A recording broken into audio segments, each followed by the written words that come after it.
Muy buenos días con todos y todas. Buenos días, Carolina, Luis.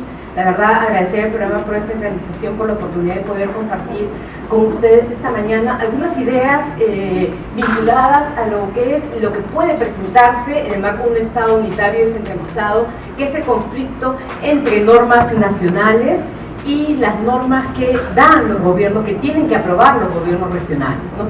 Esto quiere decir que estamos frente en un Estado unitario descentralizado a más de un ordenamiento jurídico que convive, ¿no? Los ordenamientos de los 25 gobiernos regionales, para no hablar de las municipalidades, con el ordenamiento nacional. Y no solamente que conviven, sino que tiene que articularse y ser funcional para todos y todas las personas que vivimos dentro del Estado peruano, ¿no? Básicamente ese es el tema al que nos vamos a referir. Bien, ¿cuál es el marco en el que ejercen las funciones normativas los gobiernos regionales? Básicamente la Constitución Política del Perú, que es la norma principal dentro del ordenamiento jurídico peruano, incluyendo el ordenamiento nacional y los ordenamientos regionales. Las normas que desarrollan la Constitución en cuanto a la estructura y organización general del Estado, que son las diversas leyes orgánicas, la ley orgánica de los gobiernos regionales, la ley orgánica de municipalidades, la ley orgánica del Poder Ejecutivo, ¿no? Y también la ley de bases de descentralización, aunque no es una norma que tiene rango de ley orgánica, es una norma que establece cuáles son los vínculos generales que deben existir en la producción normativa entre los gobiernos regionales y el gobierno nacional. Pero también normas de carácter sectorial u otras vinculadas al desarrollo constitucional, a las que se suele llamar bloque de constitucionalidad, y que veremos a cuáles de ellas estamos refiriéndonos con esto de bloque de constitucionalidad.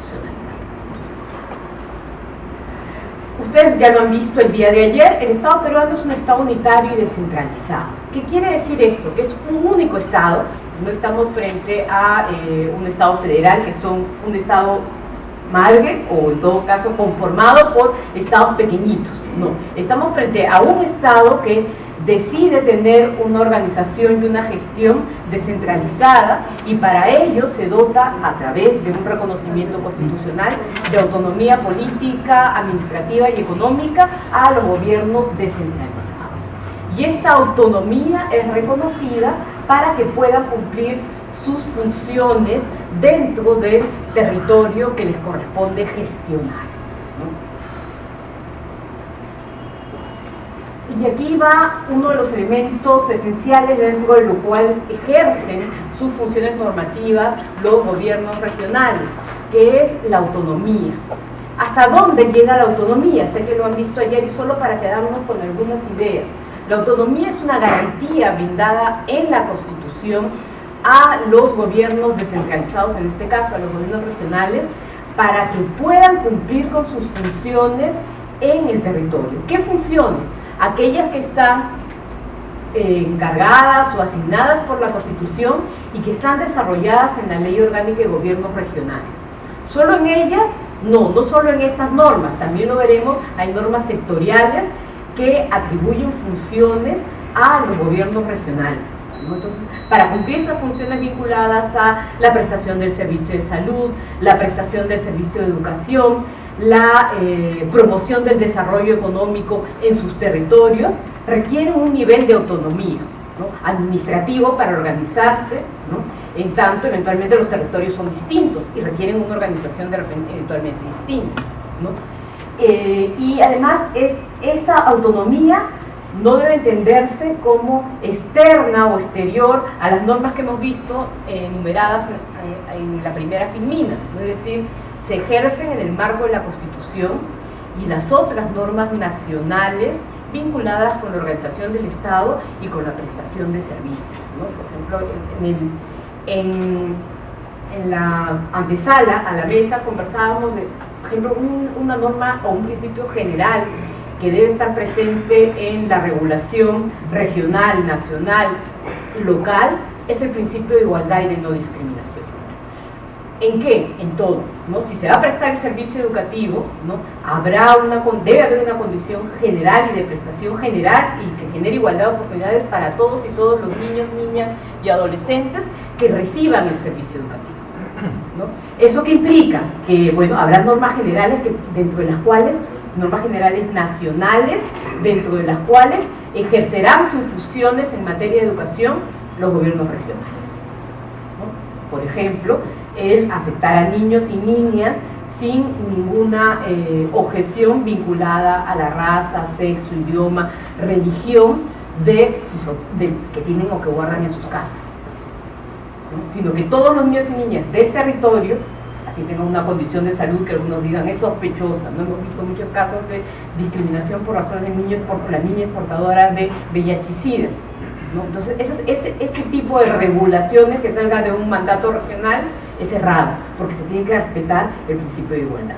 Entonces, cuando yo hablo de autonomía, la autonomía es para cumplir sus funciones dentro de un Estado que garantiza la igualdad en el acceso, en la prestación de servicios a todas las personas que viven en el territorio peruano, ¿no? Más allá de que vivan en Moquegua, en Tacna, en Arequipa, en San Martín.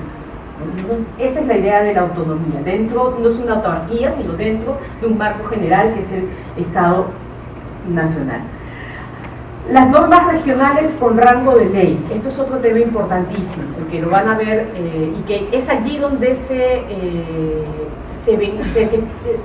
evidencia la potencialidad de los conflictos entre el gobierno nacional o las normas nacionales y las normas regionales. ¿Por qué? Porque no solamente estamos frente a ordenamientos jurídicos que conviven en el mismo territorio peruano, ¿no?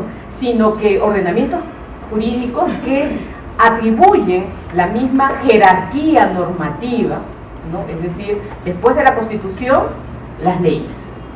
Y no solamente las leyes que da el Congreso de la República, sino todas aquellas normas que la Constitución les ha atribuido rango de ley. ¿A qué normas les ha atribuido rango de ley la Constitución? A los decretos legislativos, a los decretos de urgencia que da el Poder Ejecutivo Nacional, pero también a las ordenanzas regionales y a las ordenanzas municipales en el territorio donde ejercen jurisdicción que gestionan, pero también en función a la materia que ha sido asignada o a la competencia que ha sido asignada al gobierno regional o local. Lo vamos a ver con algunos ejemplos, ¿no?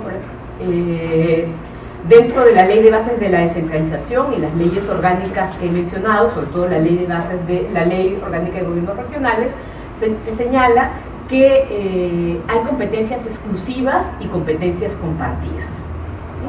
Se dice, bueno, una competencia exclusiva del gobierno nacional es todo lo referido a moneda y gestión de la moneda y la banca en el país. Entonces un gobierno regional, eso cae de Maduro, no puede acuñar su propia moneda, ¿no? Ni cambiar el sistema financiero dentro de su territorio. Esa sería una mala regulación. Y por más que sea también un gobierno, un departamento que tenga frontera con el país, con un país vecino, tampoco puede crear su propio ejército, porque toda la materia vinculada a la defensa del territorio está atribuida al gobierno nacional. Pero pasa que a veces hay materias que están atribuidas, incluso en materias en competencias exclusivas, que nos dejan algunas dudas, ¿no? Por ejemplo, orden interno, directamente vinculada con una problemática que nos afecta a todo el territorio del Perú, que es la seguridad ciudadana. Y claro, dentro de la Constitución, las leyes orgánicas, se señala que el orden interno es una competencia exclusiva del gobierno nacional. Yo les lanzo la pregunta para decirles que no es tan fácil a veces delimitar las funciones, porque de pronto se crea un Sistema Nacional de Seguridad Ciudadana, ¿no? Y hay una ley del Sistema Nacional de Seguridad Ciudadana donde se atribuye a los gobiernos regionales la responsabilidad de adoptar un plan regional de seguridad ciudadana. La pregunta es, ¿pero seguridad ciudadana no está vinculado a orden interno? ¿El orden interno no es competencia del gobierno nacional? Y a lo que quiero llevarles es que si bien es cierto que las ordenanzas regionales tienen rango de ley y que solo regulan materia que corresponde o ha sido asignada a los gobiernos regionales, no siempre es tan fácil delimitar esas funciones. No siempre las leyes nacionales, como tampoco siempre las ordenanzas regionales, se ponen en todos los supuestos de la realidad. Y en el marco de un Estado unitario y descentralizado, una de sus características es que haya tensiones entre los niveles de gobierno al momento de la producción normativa. Y como en el ejemplo de seguridad ciudadana, en donde eventualmente la aprobación de una ordenanza que apruebe el presupuesto del gobierno regional puede atribuir parte de su presupuesto, si tiene la disponibilidad, de acuerdo al Sistema Nacional de Presupuesto Público, para comprar patrulleros o comprar algún tipo de movilidad para la policía, ¿no? Y eso está aprobado por ordenanza, ¿no? Esa función dice, bueno, pero eso de compra de patrulleros no le corresponde al gobierno nacional. Sí, pero está dentro de mi plan de seguridad ciudadana, que me corresponde a mí como gobierno regional. Entonces, esa zona que eventualmente, si alguno se pega solo a la Constitución y a la ley orgánica, dice es inconstitucional que haya una ordenanza en materia de seguridad ciudadana. Por el otro lado, hay normas que autorizan una norma sectorial o un sistema funcional como el de seguridad ciudadana que lo autoriza. Y tenemos, por ejemplo, que el gobierno regional del Callao tiene como práctica ello, precisamente, comprar movilidad y patrulleros y aprobarlo en su presupuesto regional para cumplir con sus funciones dentro de seguridad ciudadana. Y así con materia de orden interno, eventualmente, que sería una competencia solo del gobierno nacional, hay zonas grises en otras materias también. ¿Hasta dónde llega la competencia en educación del gobierno nacional? ¿Hasta dónde llega la del gobierno nacional? ¿Hasta dónde llega en materia de salud la competencia del gobierno regional? ¿Cuánto puede regular? ¿O cuánto no le corresponde regular? ¿Y qué pasa cuando se suscita ese tipo de... o qué pasa si de pronto al gobierno nacional se le ocurre aprobar una zonificación económica, ecológica para los gobiernos regionales? Que es además una función atribuida a los gobiernos regionales. El gobierno nacional podría estar invadiendo la competencia de los gobiernos regionales. O al aprobar un plan de desarrollo concertado o un plan tipo de desarrollo concertado, ¿estaría invadiendo las competencias del gobierno regional? Por supuesto. Entonces, ¿qué hacer como institución? Y aquí viene cómo solucionamos los problemas, porque en este escenario de 3 niveles de gobierno es una posibilidad grande que surjan tensiones, que surjan conflictos normativos, ¿no? Donde el nacional puede defender sus competencias, pero también los gobiernos regionales pueden defender sus competencias, como también los gobiernos locales, ¿eh? De pronto los gobiernos regionales no podrán aprobar una zonificación de una zona urbana, porque corresponde al gobierno local. Y si un gobierno regional lo hace, un consejo regional lo hace, el gobierno local también puede defenderse. ¿A través de qué mecanismos institucionales pueden defenderse? Básicamente hay 2 procesos de carácter constitucional destinados a esa defensa de las facultades normativas de un determinado nivel de gobierno. El proceso de inconstitucionalidad, básicamente para lo normativo, para que el Tribunal Constitucional declare inconstitucional una ordenanza o una ley del gobierno nacional, o una ordenanza regional o una ordenanza local. Y los procesos competenciales, que no son para producción normativa, sino vinculados a intromisiones de hecho, ¿no? En la gestión. De pronto es el gobierno nacional que decide prestar directamente el servicio de salud o educación en el departamento. No sé, dueña de los colegios, sin delegación del gobierno regional, y bueno, uno dice, bueno, hay un conflicto competencial, porque de hecho en los hechos está supliendo o ejerciendo mi función. Esos son las vías institucionales para resolver estas tensiones que se dan entre los gobiernos regionales y locales. ¿Y qué instrumentos usamos para, ya no cuál es el proceso, sino qué criterios usamos para definir cuando estamos frente a una competencia del gobierno nacional o a una competencia del gobierno regional? ya vamos al proceso mismo o eventualmente a un caso concreto. ¿Qué criterios usamos frente a un caso concreto para resolver una competencia, un conflicto competencial en lo normativo? El Tribunal Constitucional ha señalado que el mecanismo o los criterios para usar, y además son criterios que no ha creado el Tribunal Constitucional nuestro, sino que han sido tomados de la doctrina, del ejercicio de las funciones de jurisdicción de otros tribunales constitucionales a nivel comparados, de estados similares a nuestro, unitarios y descentralizados.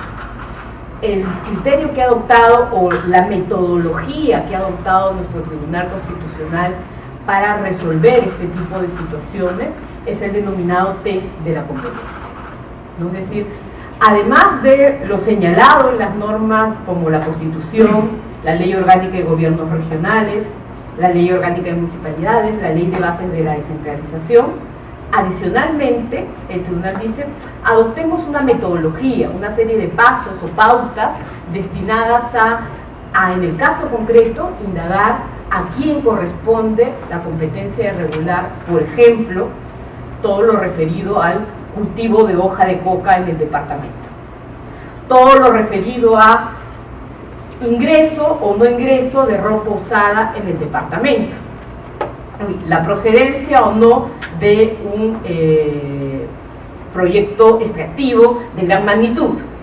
¿no? El test de la competencia, lo que señala, y voy a ir muy rápidamente, cargo a las preguntas, es, ya que estamos en un estado unitario y descentralizado, es decir, un único estado, no es un estado federal, sino un estado con gobierno, vamos a seguir los siguientes pasos. Primero vamos a tener en cuenta eso, que estamos en el principio de unidad, nos da cuenta de que es un estado unitario y descentralizado y que los gobiernos entre sí, los niveles de gobierno, deben cooperar y tener lealtad entre sí al momento de ejercer sus funciones. Y teniendo claridad en que es un único estado, ¿no?, pasamos a un segundo nivel de análisis, los gobiernos locales y al gobierno nacional. ¿Eso qué quiere decir? Que hay que acudir al listado establecido en la Constitución, al listado establecido en la Ley Orgánica de Gobiernos Regionales para verificar si determinada materia, por ejemplo, ordenamiento territorial, por ejemplo, educación, así de grande, ¿no?, corresponde al gobierno nacional o al gobierno local, o al gobierno regional. Y veremos que hay materias compartidas. Y la pregunta es, bueno, entonces, si hay materias compartidas como educación, salud y educación, ¿qué corresponde a cada nivel de gobierno? Y eso también está previsto en las leyes orgánicas, ¿no? Y ya no basta solamente ver la ley orgánica del gobierno regionales, donde se dice el gobierno regional presta e implementa el servicio educativo, sino también habrá que ver la ley orgánica del Poder Ejecutivo Nacional, en donde se dice las políticas nacionales vinculadas a las competencias compartidas se regulan por el gobierno nacional. ¿Qué quiere decir esto? Que eventualmente la competencia en educación se enmarcará o se ejercerá en el marco de la Ley General de Educación y otras directivas que dé el Ministerio de Educación para la prestación del servicio educativo, para que el servicio educativo se preste, y por eso lo dije en el inicio, en condiciones de igualdad y que genere igualdad de oportunidades. Es decir, se implemente en condiciones de calidad, accesibilidad, universalidad, gratuidad para todos los niños y niñas que viven en el territorio de la República. ¿Eso significa que tenemos que hacer todos iguales?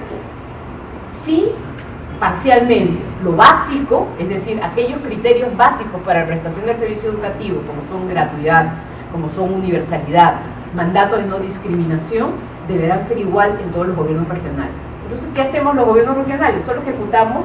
No, también pueden adoptar una ordenanza vinculada a los horarios, porque no en todo el territorio del país amanece igual, o el clima es igual, o la vestimenta con la que va.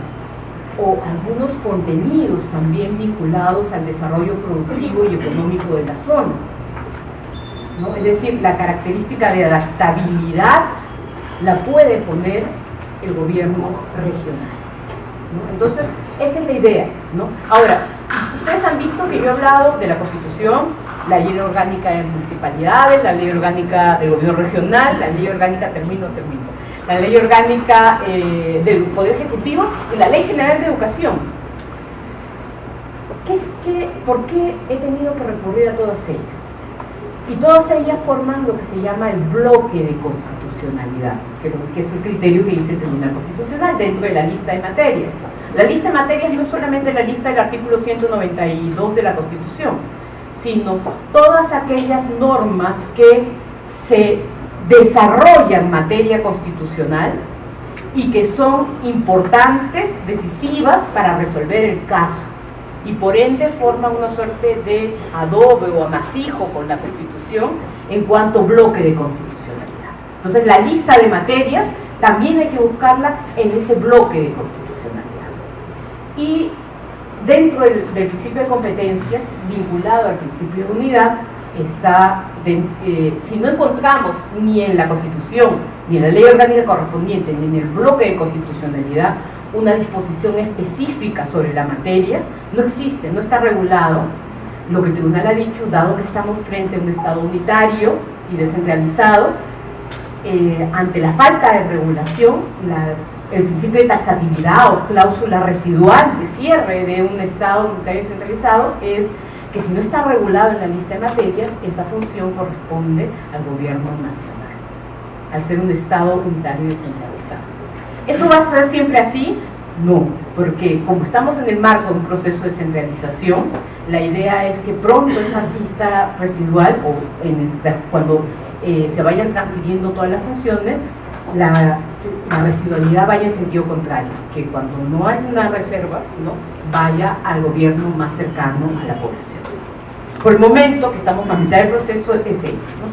Hay otros principios, sí, para poder ejercer estas funciones de la lista de materia debe haber poderes implícitos y que tengan utilidad para el ejercicio de las materias reservadas, y el principio de progresividad, como les decía, la asignación de competencias y recursos vinculado a alcanzar un proceso desarrollado totalmente y en el que el gobierno más cercano a la población ejerza todas las funcionalidades. Solo unas reflexiones finales con la rapidez que he podido hacer esta exposición y con cargo a las preguntas, ¿no? Ten en cuenta que, y esto es algo que seguramente va a estar presente en todo el curso, ¿no? La organización del Estado, la organización de un gobierno regional, del Poder Ejecutivo Nacional, no es un fin en sí mismo, ¿no?, sino que es básicamente para lograr el fin de un proceso de centralización o la existencia misma del Estado, ¿no?, que son las personas y la satisfacción de sus derechos, ¿no? Y el reto de un Estado unitario y descentralizado es poder cumplir esa función, ¿no?, buscando articular a los distintos niveles de gobierno, no sin tensiones, no sin conflictos jurídicos que se pueden dar en la práctica y que es saludable que se den, no solamente para la reflexión académica, ¿no?, sino para ir afinando esas competencias que no están tan claras en la ley, porque la ley no puede ponerse en todos los supuestos, ¿no?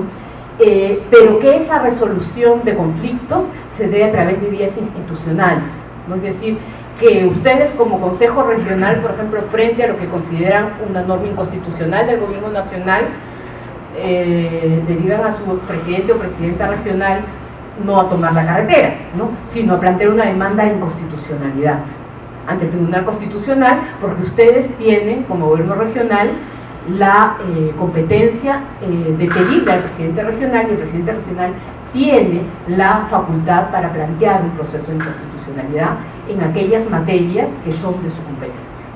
Entonces busquemos siempre tratar de resolver los conflictos jurídicos o institucionales a través de los procesos institucionales que se dan a nivel constitucional. Sé que me he pasado un poquito, muchísimas gracias por su atención y quedo a su disposición para las preguntas. Gracias, Elena, un aplauso.